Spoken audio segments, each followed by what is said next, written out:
यानी मेरे asset company का एक बेहतरीन फंड देखेंगे, जिसने दोस्तों पिछले एक साल में लगभग 58.70% का रिटर्न प्रोवाइड कराया है।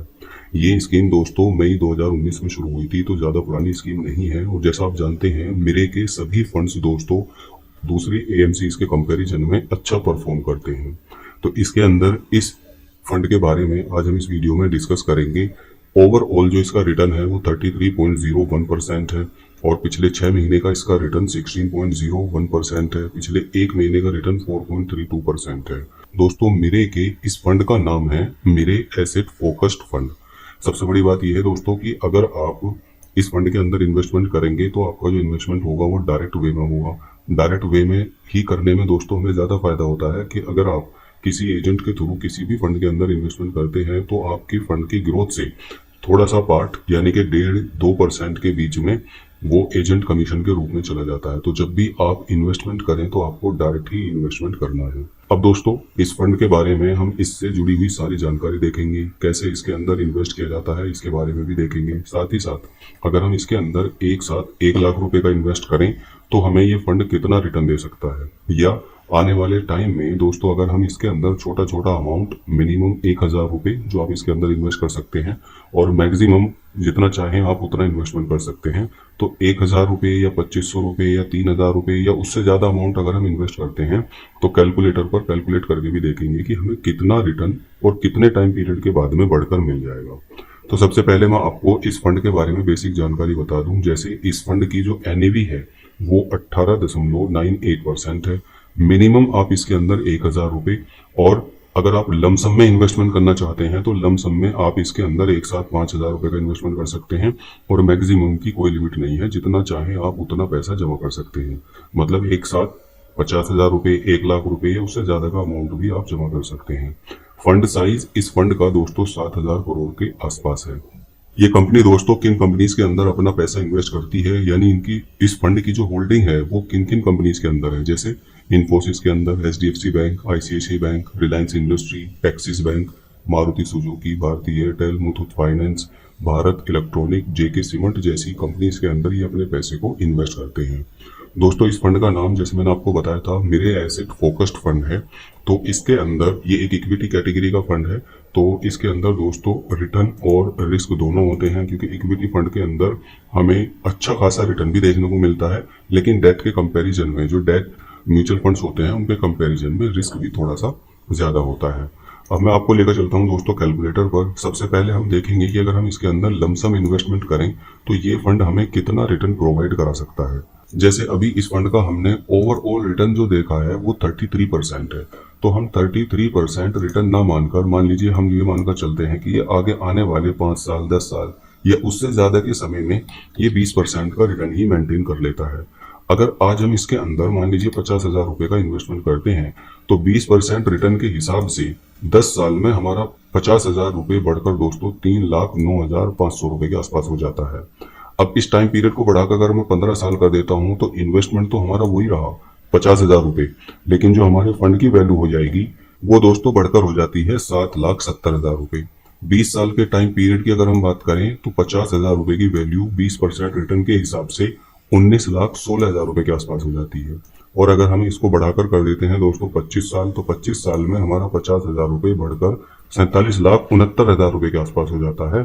50,000 रुपये का मात्र इन्वेस्टमेंट। और अगर हम इसको ऐसे ही कंटिन्यू इन्वेस्टेड रखें 50,000 रुपये के इन्वेस्टमेंट को और 20% का ये हमें फंड रिटर्न मेंटेन करके दे देता है, तो आगे आने वाले समय में हमारा 50,000 रुपये 30 साल के टाइम पीरियड में दोस्तों बढ़कर 1,18,68,800 रुपये के आसपास हो जाता है।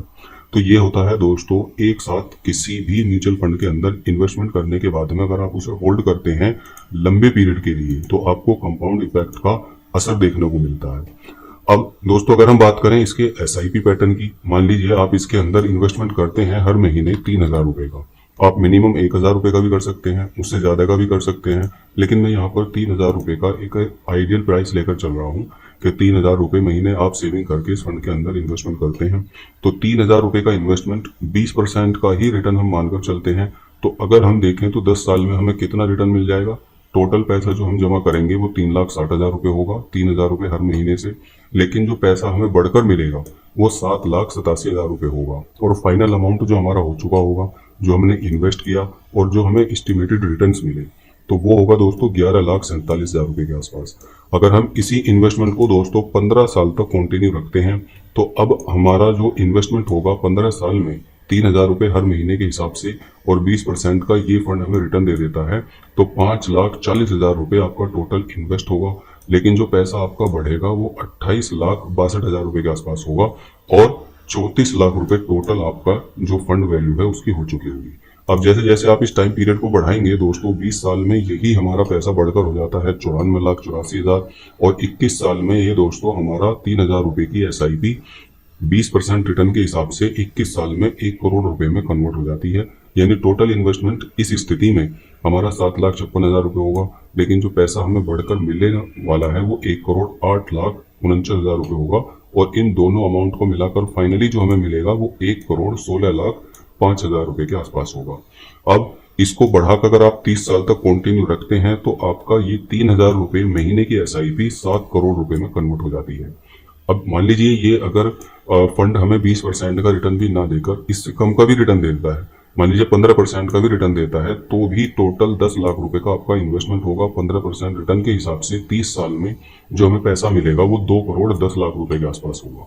अब दोस्तों आप किसी भी म्यूचुअल फंड के अंदर इन्वेस्टमेंट कैसे कर सकते हैं, या तो आप AMC के थ्रू कर सकते हैं, या फिर दूसरा तरीका है कि आप ऑनलाइन ही अपना इन्वेस्टमेंट कर सकते हैं। अगर आप ऑनलाइन इन्वेस्टमेंट करना चाहते हैं तो आप ग्रो के थ्रू, या फिर दोस्तों ज़ीरोधा के थ्रू, या अपस्टॉक के थ्रू कर सकते हैं, जहां से आपसे एक भी रुपया एजेंट कमीशन के रूप में नहीं लिया जाता, और आपका जो इन्वेस्टमेंट होता है वो डायरेक्ट कैटेगरी में होता है। यानी रेगुलर कैटेगरी में आपका इन्वेस्टमेंट नहीं होगा। रेगुलर में ही दोस्तों हमारे फंड के ग्रोथ से कमीशन के रूप में एजेंट को हमारे फंड का कुछ एक पार्ट चला जाता है। तो अगर आपको करना है डायरेक्ट इन्वेस्टमेंट और घर बैठे इन्वेस्टमेंट आप करना चाहते हैं, तो नीचे डिस्क्रिप्शन बॉक्स में ग्रो का लिंक, ज़ीरोधा का और अपस्टॉक का, तीनों के लिंक है, जिसमें भी आप इन्वेस्टमेंट करना चाहें उसमें कर सकते हैं। इन्वेस्टमेंट करने का कोई चार्ज नहीं है। हाँ, अगर आप ज़ीरोधा के थ्रू या अपस्टॉक के थ्रू करेंगे तो ज़ीरोधा में आपसे 200 रुपीज़ प्लस GST लिया जाता है, और अपस्टॉक में 100 रुपीज़ प्लस GST लिया जाता है। तो आप अगर फर्दर फ्यूचर में अगर आप कंटिन्यू ट्रेडिंग करना चाहते हैं या इन्वेस्टमेंट भी करना चाहते हैं, तो वो भी आप सेम प्लेटफॉर्म के अंदर कर सकते हैं। आई होप दोस्तों आपको ये जानकारी अच्छी लगी होगी। अगर वीडियो पसंद आए तो हमारे चैनल को प्लीज सब्सक्राइब करें, और हमारी इस वीडियो को ज्यादा से ज्यादा लोगों को शेयर करें, ताकि और लोग भी फाइनेंशियली अवेयर हो सकें और एक अच्छे फंड को चुनकर दोस्तों उसके अंदर इन्वेस्टमेंट अपना शुरू कर सकें। धन्यवाद।